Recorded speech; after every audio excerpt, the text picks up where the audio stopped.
Assalamualaikum warahmatullahi wabarakatuh. Waalaikumsalam.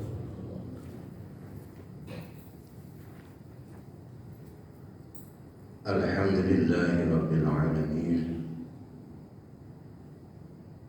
Allahumma salli ala sayyidina Muhammadin al-fatih lima ughliq wal khatim lima sabaq nasiril haqqi bil haqqi wal hadi ila siratikal mustaqim wa ala alihi haqqa qadrihi wa miqdarihi al-azim. La haula wa la quwwata illa billahil aliyyil azim. Amma ba'd. Jamaah salat subuh yang dimuliakan Allah Subhanahu wa taala.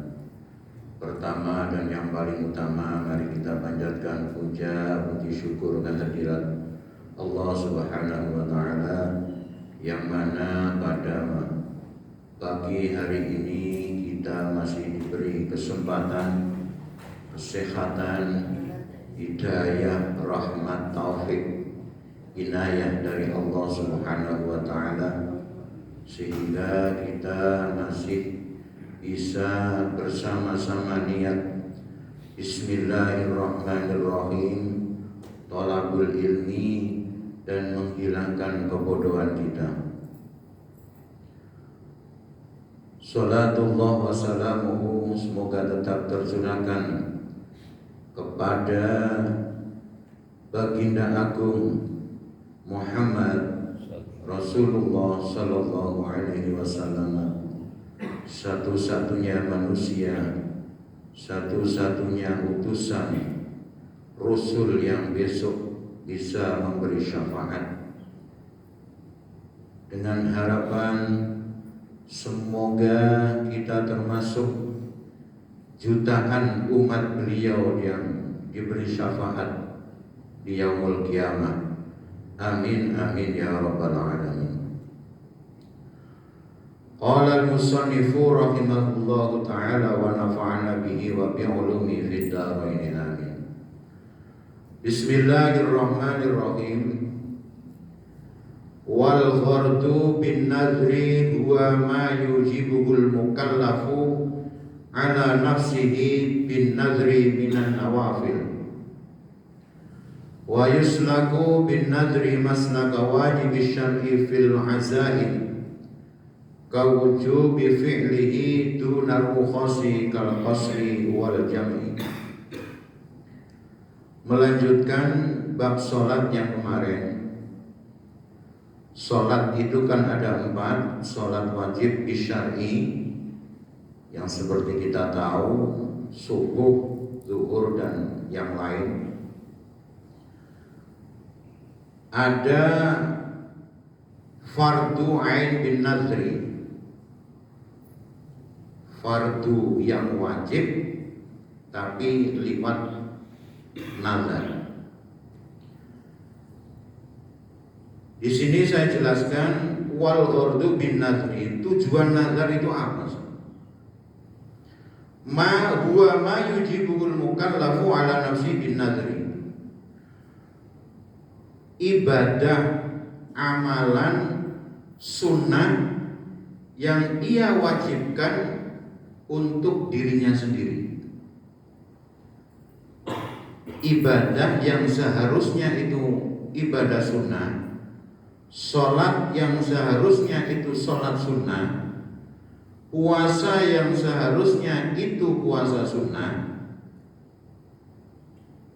iktikaf yang seharusnya itu hukumnya sunnah, ia buat wajib lewat nazar untuk ala nafsihi, untuk dirinya sendiri. Dengan kata arti ala nafsi ini, kalau saya yang niat nazar niku panjenengan gak wajib. Sebab yang niat itu saya, untuk diri saya sendiri. Jadi orang lain gak wajib. Jadi yang wajib itu bagi dia yang nazar. Contohnya, dia nazar sholat sunnah qobliyah umpamanya, qobliyah subuh. Nah ini harus ditentukan nanti nazarnya mau berapa hari. Dan ini jadinya wajib, yang seharusnya itu amalan sunnah, tapi sebab dia berkata nazar, ini jadi wajib sholat qobliyahnya. Korban juga begitu. Umpama dia korban itu kan hukumnya sunnah, tapi dia kalau nazar itu jadinya wajib. Wajibnya wajib nazar. Makanya di sini jelaskan amalan sunnah, ibadah sunnah, sholat sunnah, puasa sunnah yang ia buat wajib untuk dirinya sendiri dengan sebab ia nazar. Ya pokoknya ibadah-ibadah sunnah kalau itu nazar itu nantinya jadi wajib semua. Itikaf sunnah hukumnya, tapi kita nazar mau itikaf, udah dapat rezeki, nazar itikaf berapa hari mau? 3 hari mamanya. Nah itu itikafnya dia jadi wajib. Nawaitul itikafa bin nazri, nanti jadinya begitu. Jadi sekali lagi, amalan-amalan sunnah, amalan-amalan yang seharusnya sunnah, dia buat wajib untuk dirinya sendiri, itu namanya nazar. Wa yuslaku bin nadri maslaka wajib syar'i, dan nanti semua hukum yang ada di dalam hukum wajib itu nanti pula berjalan dalam hukum nazar pula. Ya apa-apa saja.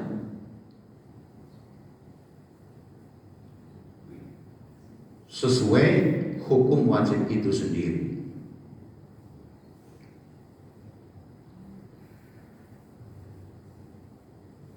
Wa fardul kifayati huwa sholatul jinazah.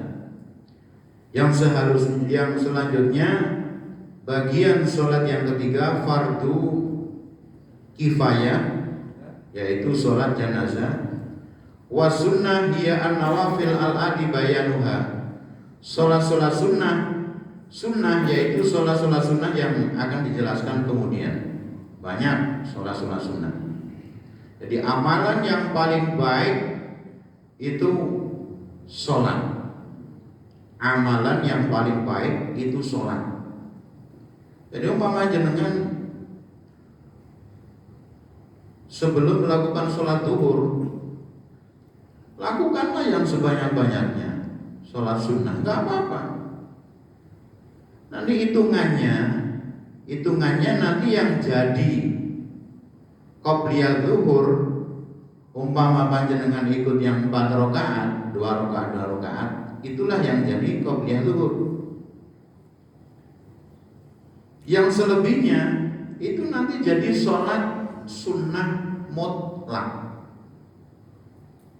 Sholat sunnah mutlak. Pokoknya amalan kalau itu amalan sholat itu nggak ada ruginya. Jangan sholat apa saja. Usolli sunnatal mutlaqi Allahu akbar. Sholli sunnatal mutlaqi Allahu akbar. Sholli sunnatal mutlaqi Allahu akbar. Dapat pahala juga. Kalau sholat yang sudah ditentukan seperti sholat duha, itu kan setelah matahari naik 1 tombak. Setelah matahari kira-kira naik 1 tombak. Itu kalau bahasa kitabnya itu begitu. Sholat awabin dilakukan setelah maghrib dan sebelum isya. Sholat tahajud, sholat hajat, sholat tasbih, dan yang lain-lainnya. Itu kan udah ada pos-pos dan niat-niatnya sendiri.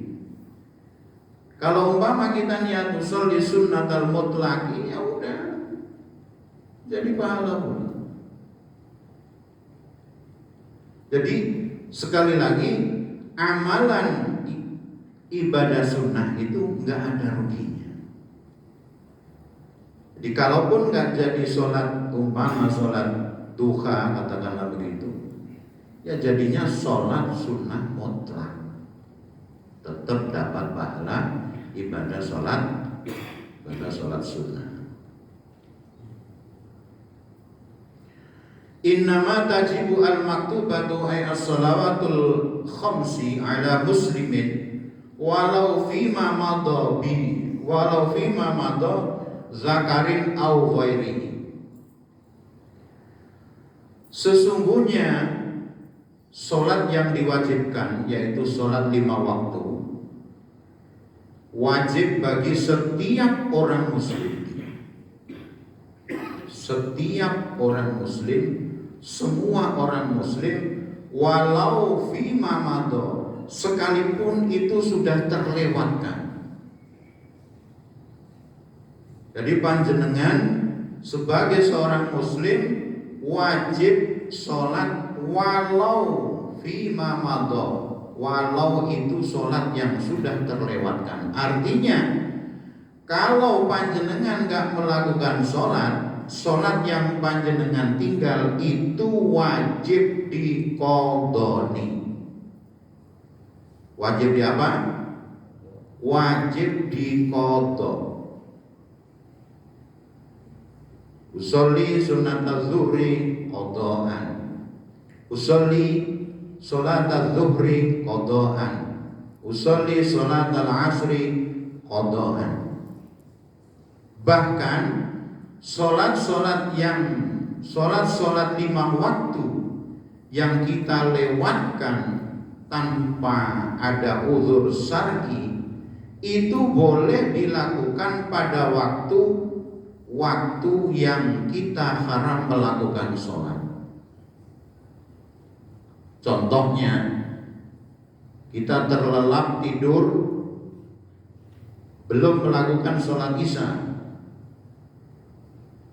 Nanti setelah sholat subuh kita wajib langsung melakukan qodho sholat isya. Kan ada 3 waktu yang kita tidak boleh atau haram melakukan sholat: ba'da subuh, ba'da asri, dan ketika zawal. Itu nggak boleh kita melakukan sholat, haram hukumnya. 1 ba'da subuh, ba'da asar, dan ketika zawal. Itu kita haram melakukan sholat. Tapi ada syarat. Kalau kita meninggalkan sholat wajib pas pada waktu itu, bertepatan dengan waktu haram, itu kita wajib mengqodhoni pada waktu itu pula. Jadi ada ulama yang mengatakan ketiga waktu haram itu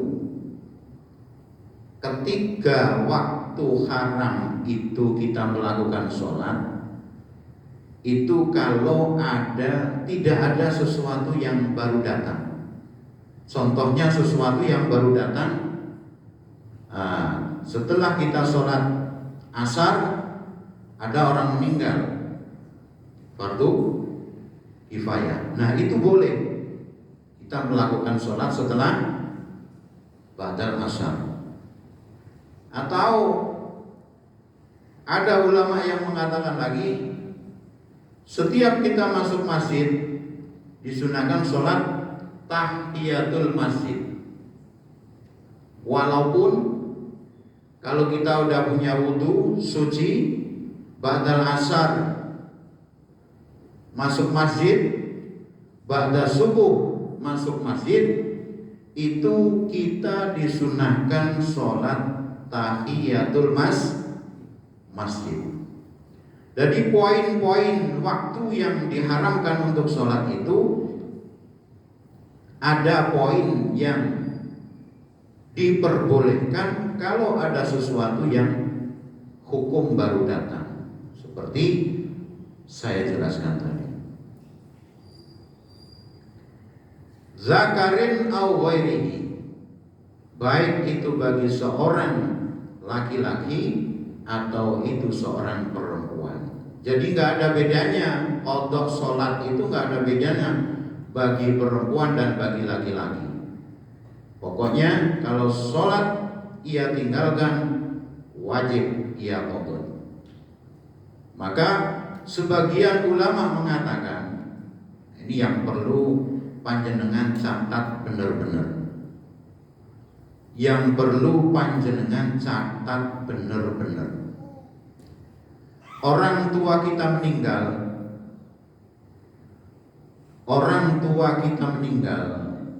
itu yang kita perhatikan itu kadang bukan masalah sholatnya. Kita perhatikan tentang hal yang lain. Padahal yang paling penting, orang tua kita ketika absen tidak melakukan sholat, itu seharusnya kita sebagai ahlul waris mengqadhani sholat orang tua kita yang kita tinggalkan, yang ditinggalkan. Contohnya orang tua sakitnya 1 bulan umpamanya. Nah, itu seharusnya ada anak ahli waris yang mulai menghitung.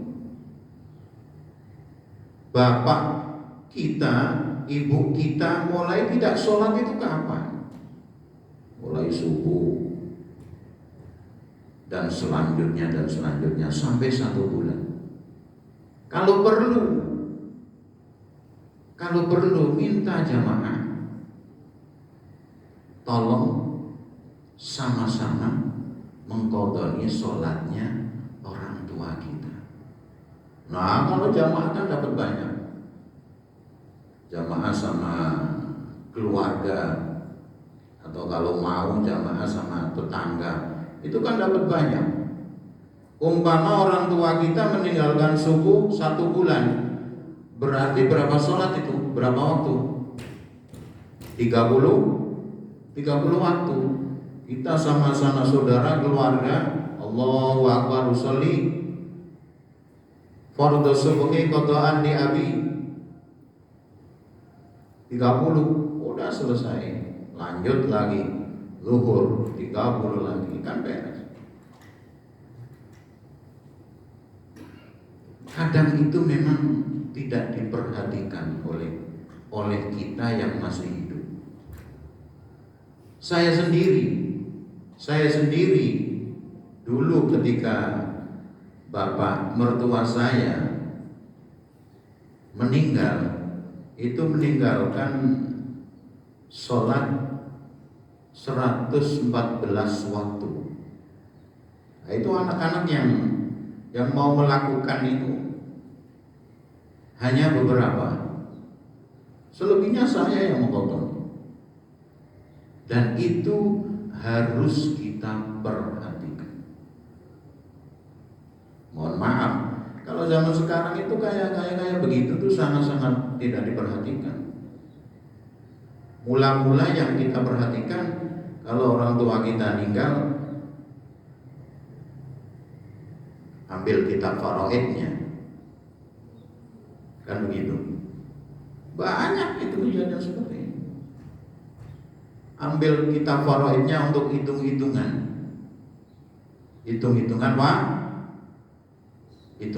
waris. Itu mohon maaf, hal-hal yang sebenarnya harus diperhatikan justru malah tidak kita perhatikan.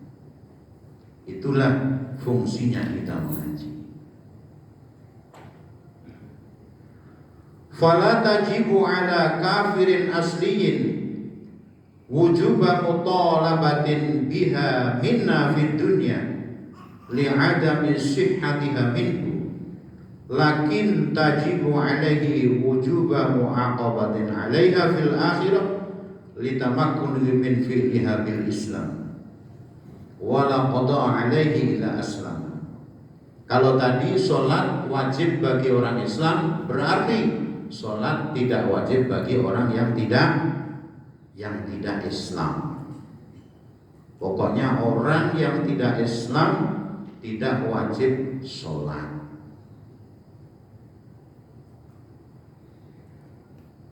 Walaupun di dunia dia tidak melakukan sholat dengan kekafirannya, lakin tajibu alaihi wujuba mu'aqabatin alaiha fil akhirah. Akan tetapi dia besok di akhirat tetap dituntut mendapatkan siksa dari Allah Subhanahu wa ta'ala. Kenapa? Kenapa nggak melakukan sholat kok dituntut untuk mendapatkan siksa besok di akhirat? Sebab dia itu sebenarnya mampu untuk Islam. Islam itu kan mudah. Asyhadu an la ilaha illallah wa asyhadu anna Muhammadar Rasulullah. Udah Islam.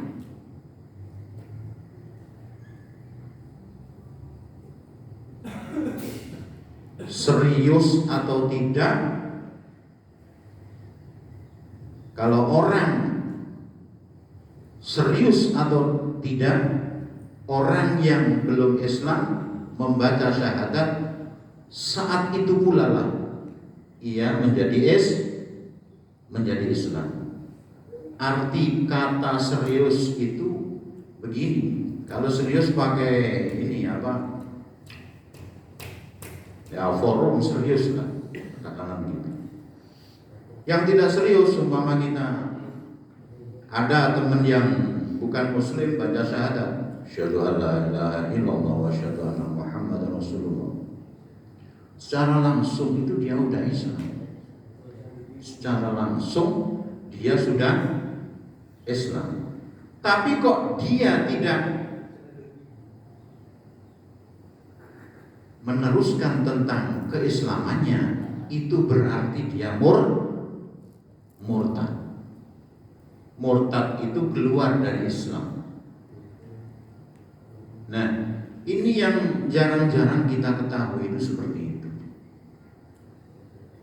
Jadi orang yang belum Islam, walaupun di dunia tidak dituntut untuk melakukan sholat, tapi besok di akhirat dia wajib hukumnya mendapatkan siksa dari Allah Subhanahu wa ta'ala. Sebab apa? Sebab sebenarnya itu dia mampu untuk masuk Islam. Wala qada'a alaihi ila aslama. Nah, yang istimewanya kalau orang baru masuk Islam, sholat-sholat yang sudah lewat tidak wajib ia qada. Fa idza aslama usiba ala ma fa'alahu minal qurabi allati la tahtaju ila niyatin. Tapi ketika orang kafir masuk Islam, dia sudah barang tentu akan mendapatkan pahala apa yang ia kerjakan, ibadah yang ia kerjakan yang tidak membutuhkan niat. Contohnya kasodaqatin wasilatin wa'idkin. Contohnya sodakoh yang sodakoh sunnah, wasilatin dan silaturahim. Itu kan semua amalan-amalan yang kadang tidak membutuhkan niat. Wa tajibu 'alal murtadi fayaqdiha ila aslama hatta zamanal jununi firriddah taghlizan alaihi wa li'annahu iltazamaha bil islami fala tasbutu anhu bil juhud ka haqqil adami. Wa tajibu 'alal murtad, salat 5 waktu itu wajib dikerjakan bagi orang murtad. Tadi saya katakan murtad itu khurujun minal Islam, keluar dari agama Islam. Yang tadinya udah Islam, dia murtad, keluar Islam, masuk ke agama lain, itu namanya murtad. Khurujun minal Islam, keluar dari Islam, itu pokoknya murtad. Tadinya dia Islam, tidak Islam, masuk ke agama lain, agama yang 5 itu. Masuk ke Kristen, ke Buddha, Hindu, Konghucu dan yang lain. Itu namanya murtad. Nah, orang seperti itu, orang murtad itu wajib mengqadha sholatnya. Orang murtad, orang yang seperti saya katakan itu wajib mengqadha sholatnya. Umpama dia berlanjut sampai mati, itu sebenarnya wajib, dia masih keteterapan hukum wajib melakukan sholat. Nah, ini yang berat itu, ini orang murtad. Nah, umpama murtadnya, katakanlah murtadnya 1 bulan umpamanya. Nah, dalam sholat yang ia tinggalkan 1 bulan itu pun wajib ia qadha. Wajib ia qadha. Bahkan dikatakan hatta zamanal jununi firiddah,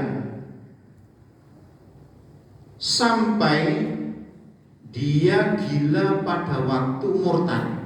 Orang gila itu kan tidak wajib sholat. Nggih? Wong edan orang wajib sholat. Tapi kalau orang murtad, dia gila, pada saat gilanya itu pula, ya sebenarnya wajib sholat. Berarti nggak ada halangan bagi orang yang murtad untuk melakukan sholat walaupun dia itu dalam keadaan gila. Jadi beda, orang yang gila biasa itu beda. Kalau orang gila biasa itu nggak wajib sholat. Tapi kalau orang murtad, umpamanya murtadnya 1 bulan, nah 1 bulan sholat yang ia tinggalkan ini wajib ia qadha. Nah, umpama di dalam waktu 1 bulan itu dia gila umpamanya, gila setengah bulan umpamanya. Nah, di waktu 15 hari itu, setengah bulan itu, dia wajib mengqadha sholatnya. Nah, ini sangat berat bagi orang murtad. Makanya naudzubillah summa naudzubillah min dzalik. Jadi kalau orang murtad udah Islam keluar dari Islam, itu murtad. Jadi kalau dalam Quran kita sebutkan keluar masuk itu ada. Kalau terakhirnya itu Islam berarti dia selamat. Kalau terakhirnya itu tidak Islam berarti dia tidak selamat besok di yaumul qiyamah. Fala tasqutu anhu wa li'annahu iltazama bil Islam. Nah, kenapa ia diwajibkan sholat walaupun pada saat dia gila? Karena sama seperti tadi alasannya, seharusnya itu dia mampu dan bisa untuk Islam lagi, tapi dia itu juhud itu ingkar dengan tidak mau masuk Islam. Fala tasqutu anhu bil juhud. Oleh karenanya sholat 5 waktu yang ia tinggalkan itu tidak bisa gugur dengan sebab ia ingkar dengan adanya sholat 5 waktu karena dia murtad. Kahaqqil adami, seperti hak Adam bagi kita. Mohon maaf, kahakil adami, seperti hak Adam bagi kita. Hak Adam bagi kita itu banyak. Satu di antara contohnya hakul Adam, umpama kita punya utang piutang sama orang lain. Walaupun kita kekeh,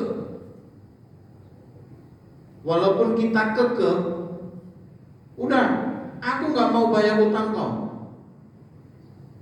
itu tetap kita masih dituntut untuk masih punya kewajiban untuk bayar utang. Seperti tadi, sholat wajib bagi orang murtad, walaupun dia tidak percaya, ingkar, itu tetap sholat wajib baginya.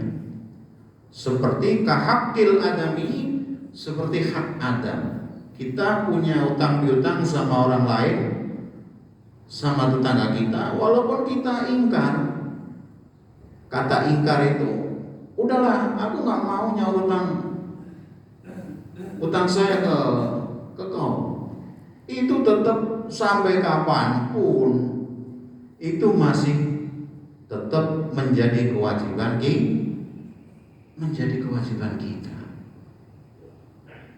Hakul Adam yang lain, seperti contoh, kita punya kesalahan kepada kanan kiri kita, tetangga kita, teman kita. Itu kan wajibnya minta maaf. Hukumnya wajib. Punya kesalahan kepada orang lain, wajib minta maaf. Umpama dia kekeh, udah, aku nggak mau minta maaf sama dia, itu tetap dia masih terus dituntut sampai kapanpun untuk dia minta maaf. Maka khususnya orang Jawa, umumnya orang Indonesia, ada istilah halalan bihalalin. Walaupun 1 tahun sekali, di hari raya itu, nah itu sangat berarti, sangat berarti. Ketika kita punya kesalahan yang tidak kita sadari kepada orang lain, bisa dihapus pada waktu itu. Umpama setelah sholat Idul Fitri, salam-salaman, minta maaf. Udah rampung semua itu masalah hakul Adam. Nah, ini yang harus kita perhatikan. Makanya kata dawuh Sayyidina Ali karramallahu wajhah radhiyallahu anhu, di antara sesuatu yang paling berat kita lakukan, yaitu kita punya kesalahan kepada orang lain, minta maaf. Itu sesuatu yang sangat-sangat berat bagi kita. Makanya kalau kita punya kesalahan kepada orang lain, kepada tetangga kita, udahlah, nggak usah enggan-enggan kita minta maaf kepada dia. Satu lagi, kata Sayyidina Ali, sesuatu yang paling berat ketika kita mau bayar utang, duitnya cuman itu doang, mumpungan ke cara wong Jawa. Ini saya mau buat nyaur utang, apa buat apa? Nyaur utang. Umpama kita punya utang kepada seseorang, mohon maaf, 100.000 umpamanya. Kita hanya punyanya 100.000 itu kita wajib berikan kepada orang yang kita punya hutang sama dia. Gak boleh kita salurkan ke yang lain, belum boleh. Umpama untuk keperluan yang lain lah pokoknya, tasarruf ke yang lain tidak boleh, wajib diberikan kepada orang yang kita punya hutang, dan itu paling berat. Mungkin apa betul? Iya, punya uang cuma itu-itunya doang, sementara anak mau pengen ini, mau pengen itu, udah tutup semua itu. Itu duit harus dikasih kepada orang yang kita punya hutang. Bikhilafi zamanil haidi wan nifasi fiha fala tuqda, kecuali fala tuqda fi dzalik, kecuali bagi orang murtad, khususnya bagi orang perempuan ketika haid atau nifas, maka dia tidak diwajibkan mengqadha sholatnya. Tapi kalau hanya sekedar gila, orang murtad gila, baik itu laki atau perempuan gila, pada waktu gilanya itu dia wajib tetap qadha sholatnya. Tapi kalau ada halangan bagi perempuan haid atau nifas ketika murtad, nah itu dihitung yang waktu-waktu murtadnya itu nggak wajib qadha sholat. Jadi poin-poin yang seperti ini panjenengan perhatikan dengan seksama, dengan sungguh-sungguh, dan semoga ini banyak manfaatnya dan hikmahnya. Amin amin ya rabbal alamin. Kita akhiri, bila ada kata yang kurang berkenan mohon maaf. Kita akhiri, wabillahi taufiq wal hidayah. Wassalamualaikum warahmatullahi wabarakatuh. Waalaikumsalam.